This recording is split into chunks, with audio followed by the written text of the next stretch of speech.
आए दिन होने वाले इस घटना को देखकर तो बस इतना ही लगता है कि क्या ज़रूरी है शादी का। क्यों पेरेंट्स अपने बेटे या अपनी बेटी के सुधार के लिए किसी और के जीवन को तबाह करते हैं, ज़बरदस्ती में, मजबूरी में, दबाव देकर किसी लड़के को या किसी लड़की को एक दूसरे से बांध कर भविष्य बेहतर होगा यह सोच रखते हैं। इतना घटना होने के बाद भी बहुत सारे पेरेंट्स का फिर भी समझ उतना ही रह जाता है कि बस शादी होना चाहिए, या अगर आपका लड़का ख़राब है तो लड़की से शादी कर दो ताकि बेटा सही हो जाए, बेटी अलग है तो ऐसे जगह शादी कर दो ताकि उसका दिमाग बढ़ जाए। क्यों करना है ऐसा? इससे बेहतर है कि जो जहाँ जी रहा है, जिसके साथ है, वैसे ही कर दिया जाए, ताकि समाज के दबाव से ऐसा ना हो कि एक इंसान के वजह से पूरा का पूरा परिवार, पूरा का पूरा समाज का विश्वास टूट जाए और उन्हें हर चीज़ों से घिरना हो, हर चीज़ को शक भरे नज़र से देखे। बदलाव लाइए, सोच बदलिए, मत बांधिए किसी को ज़बरदस्त। किसी भी महिला अपराधी की करतूतों की जिन्हें सबसे पहले और पुष्ट जानकारी होती है, वह होती है उनके माता पिता। माँ तो सुनिश्चित रूप से ही है। राजा रघुवंशी हत्याकांड अत्यंत क्रूर तथा भयावह है। अपराध का स्त्री या पुरुष होने से कोई संबंध नहीं है। न इस आधार पर एक को अबला और दूसरे को बलवान मानना चाहिए। सारा खेल कूटनीति का है, छल, प्रपंच तथा अंततः स्वार्थ का है। इसमें कौन अधिक छिपकर और भोला बनकर ये सारे कार्य कर सकता है, तनिक विवेक से सोचिए। अगर प्रेम का हो तो प्रेम है क्या? इसकी सीख तो हमें सबसे पहले अपने माँ से ही मिलती है और वहाँ से ही हमें बेहतर समझ में आता है।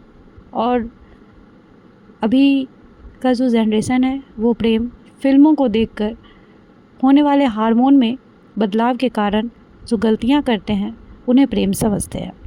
प्रेम करने वाला हृदय कभी भी किसी की हत्या नहीं कर सकता।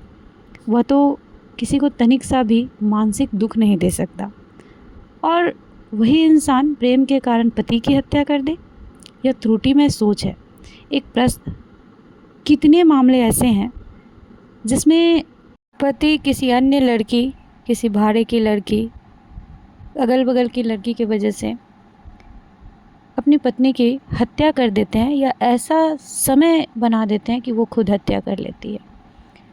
धन का लालच, स्त्री जिसकी मनोवृत्ति धन का लालच हो, को सहज ही गुप्त अपराध की ओर ले जाता है। उसके पास पुरुषों की भांति सामाजिक कार्यक्षेत्र से धन कमाने के साधन नहीं होते हैं, इसलिए वह अपने शरीर के आधार पर एकाधिक पुरुष से धन कमाने की मानसिकता से ग्रस्त होती जा रही है। अभी भोली भी दिखना है, सामाजिक जीवन भी जीना है। आदि तो एक पुरुष, तो उसका पति हो या प्रेमी हो, अन्य पुरुषों का सहारा लेते हुए समर्पित पति या प्रेमी को धोखा देना और उन्हें बाहरी पुरुषों के सहायता से पति या प्रेमी के रास्ते से हटाना, लालची औरत ही ऐसा कर सकती है।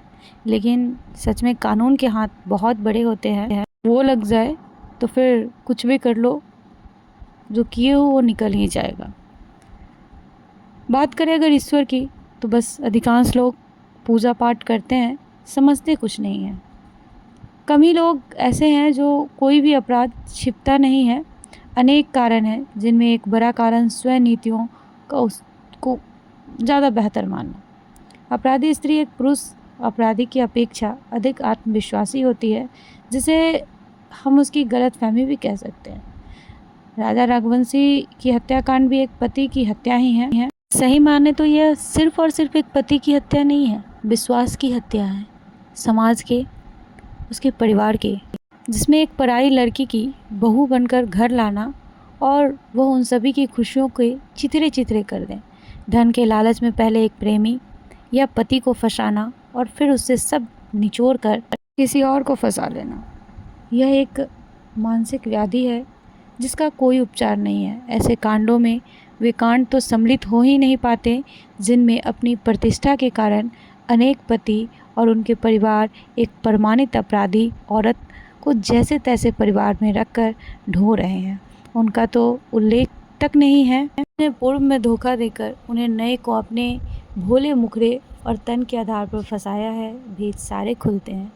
पूर्व के अन्य समान कांडों की भांति हाल ही में घटित कांड की क्रूरतम अपराधी सोनम और उसके मिले जुले लोग के विरुद्ध न्यायालय में सटीक पैरवी की जाए, ताकि सभी को ऐसा दंड दिया जाए ताकि वो कभी कोई लड़का हो या लड़की हो, किसी के साथ ऐसा व्यवहार, ऐसा प्रयास करने से पहले 1000 बार सोचो। कि हमारे जो नवयुवक हैं, अगर ऐसा ही चलता रहा तो हर बार कुछ ना कुछ ऐसी घटना होते रहेगी। इसीलिए जितना हो सके कांड के लिए उन्हें कड़ी से कड़ी सज़ा मिले और ऐसा दर्दनाक सज़ा मिले कि दोबारा कोई ऐसा करने तक का ना सोच।